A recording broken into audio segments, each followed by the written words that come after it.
সবজি পাকুড়া খাওয়াটা মানে মজাই আলাদা। তাই এখানে আমি পটল দিয়ে অ্যাঙ্কার ডাল দিয়ে আমি পাকুড়াটা তৈরি করেছি। এটা পাকুড়ো হলো, আবার আমাদের শরীরে পুষ্টিকর হলো। তো দেখে যাক আমি কিভাবে পাকুড়াটা তৈরি করছি। বিসমিল্লাহির রহমানির রহিম। সীমা কিচেনপুর। আমি আজকে আপনাদের কাছে রেসিপি নিয়ে আসছি। এটা হচ্ছে অ্যাঙ্কার ডাল।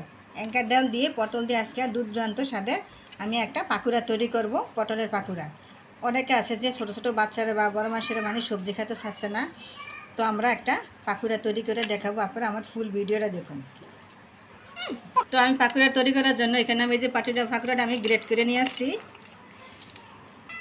তো আমি পটলগুলা গ্রেট করে নিয়েছি। এখন আমি 1 চামচ দিব আমি ময়দা, 1/2 চামচ দিব আমি বেসন, তো আমি 1/2 চামচ দিব আমি হলুদ, দিব আমি কাঁচামরিচ কুচা, দিব 1 চামচের থেকে কম একটু জিরার, তো দিব আমি 1 চামচ দিব আমি আদা বাটা, তো আমি দিব 1 চামচ দিব আমি লবণটা দেবো পরিমাণ মতন। তো সবগুলো উপকরণ আমি একসঙ্গে মেখে নিব। তো আমি সবগুলা মেখে নিয়েছি। এখন আমি তেলেতে ভেজে নিব পাকুড়াগুলো। আমি এখানে একটা প্যান বসাচ্ছি। প্যানেতে আমি আগে সয়াবিন তেল দিয়েছি। এখন আমি পটলগুলো আমি পাকুড়া দিয়ে দিব।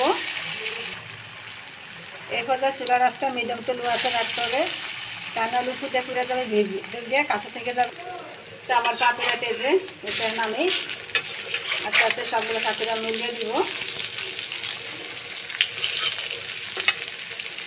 তো দেখলাম তো আমার অল্প সময়ের মধ্যে পটল পাকুড়াটা কত সুন্দর হয়েছে। আপনারা আমার মতন এভাবে খেয়ে আমাকে কমেন্ট করুন। তো আমার এই যে পাকুড়াটা হয়েছে দেখুন, একদমই মচমচা হয়েছে। দেখুন, আপনারা আমার মতন এইভাবে খেয়ে আমাকে কমেন্ট করুন। প্লিজ আমার ভিডিও যদি ভালো লেগে থাকে আমার চ্যানেলটাকে লাইক কমেন্ট করুন এবং নতুন হয়ে থাকলে সাবস্ক্রাইব করুন। আল্লাহ হাফেজ।